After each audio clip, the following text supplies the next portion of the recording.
What is up, guys? This is Chief here. Welcome back to another video. And today I'm going to be doing kind of a book rant, but at the same time I'm announcing my GobbleAThon TBR, and I'm giving you guys a long overdue update of SalingerVember. Now, I haven't been able to make many videos lately. I made that weird hybrid video that I called the Doritos Roulette video, which you guys actually seem to like, so I don't know. And I also made my review of The Catcher in the Rye, and explained why it's my favorite book of all time. But so far, November hasn't really been much for me with BookTube, so I decided I'm going to buckle down and get a lot of things talked about, including my GobbleAthon TBR. Now, since I'm going to be off from school for 5 of the 7 days of GobbleAthon, I decided I'm going to make a lot of videos during GobbleAthon and keep you guys updated on Twitter about it, gonna get you guys excited about it, so why wait? Let's get into the TBR. Okay, so I have my phone with me in this nice OtterBox that is, where's the crack? Right here. Do you guys see the crack on my phone? I threw it at a person as a joke, and it just dropped. And I was stupid that day. Let's just say that right there, right now. And I have my GobbleAthon TBR, and I'm going to announce them. So I'm just going to set that phone right there. And the first book that I'm going to be reading is a book. Just read a book, and that is The Sound of Waves by Yukio Mishima. But I don't have it right just of yet. I ordered it on Thrift Books, so I'm going to hold up The Sailor Who Fell from Grace with the Sea, which is the other Yukio Mishima book that I bought and owned. So I read this, The Sailor Who Fell from Grace with the Sea, and I cannot express my love for this book. It is absolutely phenomenal. And Yukio Mishima is like one of the king of Japanese authors. Like, he's up there with like Murakami and Saseki, who Saseki we're going to get to later, actually. But Yukio Mishima is one of the most popular Japanese authors of all time, and I cannot express how much, and like I said, I love this book. So I decided to see on Thrift Books if there was any other books that was available for me to buy for pretty cheap, and The Sound of Waves was there. And I think The Sound of Waves is about this guy, I think his name is Shinji, I don't know, but I think he's like a fisherman or something, and he like falls in love with this girl. It's a cute little story. It'll get you guys, it'll touch your heartstrings, I guess. But I'm just excited for it because I'm gonna set my phone there because I have to put my books on this side. But yeah, Yukio Mishima's The Sound of Waves, even though this is The Sailor Who Fell from Grace with the Sea. I'm excited for it because I love this book, so why not love the other one? Alright, number 2, read a book that has brown on the cover. I chose Sumunk Kid's The Invention of Wings, which is another book I got off of Thrift Books. And this one I actually have with me, so that's pretty cool. I loved The Secret Life of Bees, which is by the same author. And this is much more surrounding, this is historical fiction, unlike, no, The Secret Life of Bees was somewhat historical fiction, but this is, like, much more like historical fiction than The Secret Life of Bees was. So I'm excited to read this. It sounds great. I've heard it's great, so why not check it out? And I got it for like $3.79 on Thrift Books, so a good deal for this great hardcover. So yeah.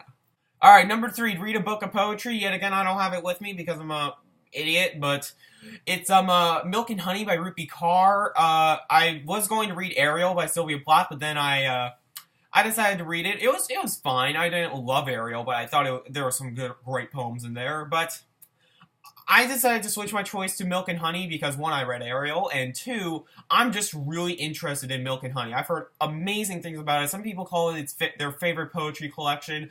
I don't think it's going to be my favorite poetry collection unless if it absolutely blows me away, but I think I'm going to enjoy it. I think I'm really going to enjoy it. So Milk and Honey by Rupi Kaur. I may put a picture of it right there, so yeah, I'm really excited.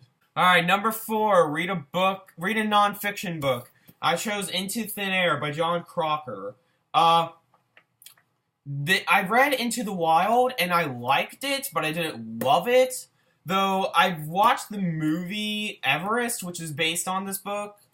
Like, this is a non-fiction book, obviously. It's about John Crocker's experience at climbing Mount Everest, and then while he was climbing, that huge snowstorm hit them, and he was like one of the few survivors of the storm. And I've heard this is amazing. I've heard it's really emotional and it reads like a novel, it's true. It's nonfiction. So I am extremely excited to read this. I've heard it's just amazing. It's like the quintessential book on climbing Mount Everest. If that's a thing, if that's even a genre, but I'm really excited to read this. I'm extremely excited to read this. So, Into Thin Air by John Crocker. I liked Into the Wild, so there's no reason why I shouldn't like this. Alright, number 5. Have a book that has a Thanksgiving-like title to it. Okay. This is a reread. The Dinner by Herman Koch. I cannot express how much I love Herman Koch. He's like one of my favorite authors, hands down. And this is easily his best book. Easily. Like, don't get me wrong, I like Summer House of Swimming Pool and his latest one, Dear Mr. M. I think Dear Mr. M is his best one besides this one, but this just has so much... There's so much enthusiasm packed into this book. It's not long at all. And it's just one of my favorite thrillers of all time. Oh, I almost dropped the book. But The Dinner by Herman Koch is a very thrilling book about these two couples that go out to dinner, and their sons have done, like the book says, a terrible act of unspeakable proportions. Oh my goodness, the buzzer just went off. Oh man. But anyway, The Dinner by Herman Koch. It's a fantastic book. I've talked about this book more times than you could possibly imagine on this channel, so I'm not going to get into details anymore. I love this book, and I can't wait to get back into it. Alright, number 6. I gotta close this notification out. Number 6. Read a book that's... Is this the foreign one? Yeah, read a book that's foreign to you. And I chose an author who I've heard nothing but great things about. He is supposed to be one of the greatest Japanese authors of all time. It's another Japanese book. 3 out of the 7 are Japanese books because I'm getting back into my Japanese literature kick. And I finally found one of this guy's books for cheap. Kobo Abe. I hope I'm pronouncing his name right. But I know it's not Kobo Abe. I think it's Kobo Abe. But the one I chose is his very last novel, actually, Kangaroo Notebook. Kangaroo Notebook, I don't have it with me. It's also in that first book's order that I also bought The Sound of Waves in. So, the Kangaroo Notebook, I think it's about a man who wakes up one morning and he has, like, plants growing out of his legs. Like, he has roots growing out of his legs. And then stuff happens. But I don't know much about the book. Besides that, pretty much what I know about the book, I already told you. Kobo Abe is supposed to be, like, one of the kings of magical realism. One of, the hidden legends of magical realism. He's supposed to be absolutely fantastic. He's, like, The Woman in the Dunes. I cannot express how much I want to read that book. The Woman in the Dunes makes me want to giggle with glee from how much people have praised it, so I can't wait to read that one. But yeah, Kangaroo Notebook. I decided to go with one of his lesser known ones before I go into The Woman in the Dunes. I'm probably going to read The Woman in the Dunes around Christmas time because I'm going to probably spend some of my money that I get from Christmas on that book. So yeah, Kangaroo Notebook. It sounds weird, but you know what? I like weird. And the final book, read a book about an animal. I tried to read this book before, and this is one of my booktube friends, like one of her favorite books, Kate File. If you're watching this, hi. You're probably gonna get excited about this, but it's I Am a Cat by Natsumi Saseki, or Saseki Natsumi, however you pronounce his name, however you say his name. My God, but this is about a cat who, like, is aware of the human world, and he gives, like, his thoughts about the human world, and I've heard nothing but great things about this book, but I read volume 1 of this book. This is, like, a 3-volume book because this was originally serialized, but volume 1 didn't impress me at all, so I've decided to, stop it, put it down, and then go back to and eventually go back to the beginning and reread it, and try to give it another shot. And that's what I'm doing right now. So technically, this is kind of so this is like one of those books where I'm going to give it a second try. Some of my favorite books, like Things Fall Apart by Chinua Achebe and Angela's Ashes by Frank McCourt, are books that I didn't get into my first try, but then absolutely adored on my second read. So I'm hoping that this is the same. This is another, like, one of the gods of Japanese literature, and I've heard nothing but great things about Natsumi Saseki, especially from Kate. She absolutely loves his work. So I cannot wait to get into Natsumi Saseki. He sounds absolutely fantastic. So I'm excited, guys. I'm excited. So that's my TBR. But before I go, I want to talk about SalingerVember and just a couple other books that I want to show off real quick. Actually, I'm going to talk about this one first, because it's Raise High the Roofing Carpenters and Seymour, an introduction by J.D. Salinger. I'm on the last Salinger book. I don't know how Peter's doing. I've heard he's not doing that well, but you know what? It's okay, Peter. You take your time. I loved Catcher in the Rye, obviously, and I also loved 9 stories. I thought 9 stories, like 7 out of the 9 stories, I gave like a 4-star or up. Or no, 6 out of the 9. I remember not really liking Uncle Wiggily in Connecticut, or whatever that story's called. The one about like the old man and it's like the blue period, whatever that is. I try to get the stories that I don't like out of my mind, but the 9 stories was fantastic still. Like Perfect Day for Banana Fish and For Esme with Love and Squalor, 2 of my favorite, no, they're probably my 2 favorite short stories of all time. Cannot express how much I love those 2 short stories. They're absolutely fantastic. But then Franny and Zoe. I'm not gonna lie, Franny and Zoe heavily disappointed me. It barely got a 3 stars. Barely. And the reason why is because I really liked Franny. It was a great short story, one of his best, but Zoe nearly put me to sleep. It was so boring, so dull in my opinion. I didn't really get what the hype was about Zoe. People prefer Franny and Zoe over The Catcher in the Rye, and honestly, I have to disagree heavily.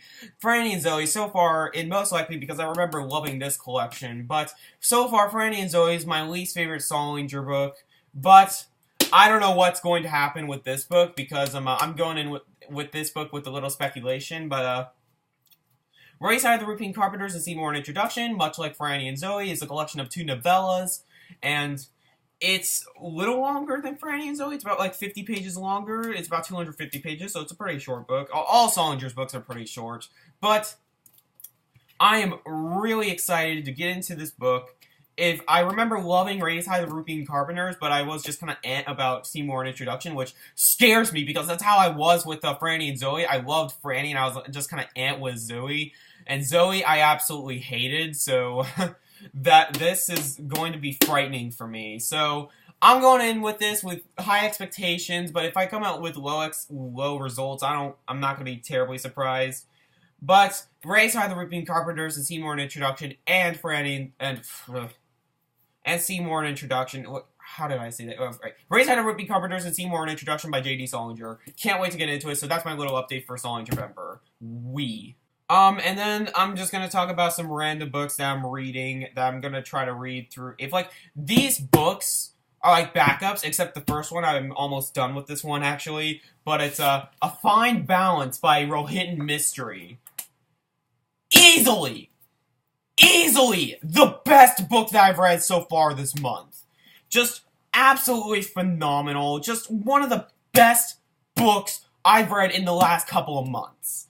If you don't know what this book is about, it's about modern day. It's like a 1975. It's set in India. Is it in Bombay? No, it's not in Bombay.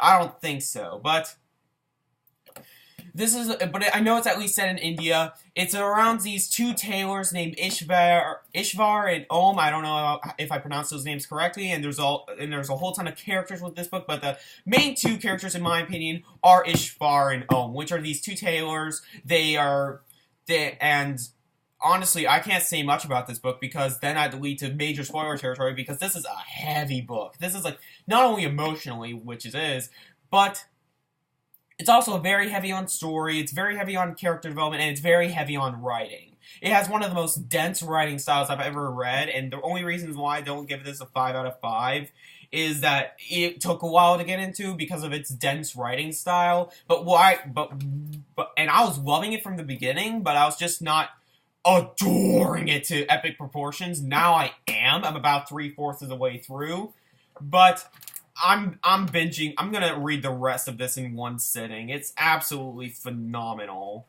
So, A Fine Balance, if you haven't read it, go read it. It's fantastic so far. And unless if the ending's god-awful, I'm hands down giving this a 4.5 out of 5. It's fantastic.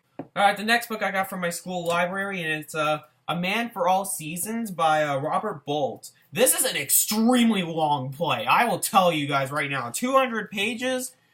That's fine for me, but I've heard great things about this play. It's about Sir Thomas More and Henry VIII and their relationship.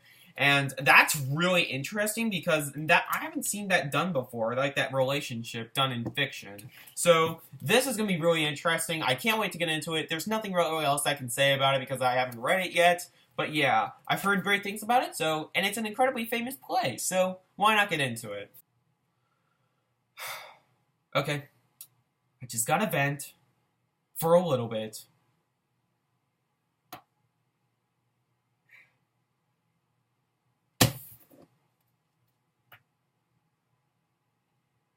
I hate everything. I don't even know why I'm reading this. I honestly don't know why I even put this in consideration.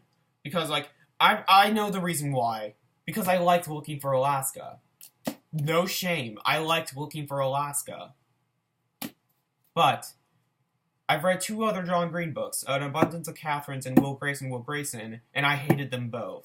And people keep telling me, oh, you gotta read The Fault in Our Stars, you gotta read The Fault in Our Stars, this is best. I'm gonna read The Fault in Our Stars. I'm gonna prove them wrong. In fact, I know this is very bad of me of a reader, but I hope I hate this. I seriously do. Because, like, then it shows that I don't know why. This book just makes me speechless for all the wrong reasons. The Fault in Our Stars is, from people that I trust, I've heard people call this the worst book they've ever read. And yeah, I wouldn't be surprised if it was mine either, but like I said, I did like Looking for Alaska, so I don't know, but I'm going in with an open mind, but honestly, The Fault in Our Stars, I've heard god-awful things about. It's really just, if you really disconnect yourself from the fangirlish attitude towards John Green, I've heard that book is horrible, and I've never had those emotions with John Green before, so yeah, in fact, I've only liked 1 book of his. So that was the video, guys. I hope you guys enjoyed. Comment down below on what you guys thought of this little book rant. And as always, I'm Mega Man Chief Fan, and I'll see you later, guys.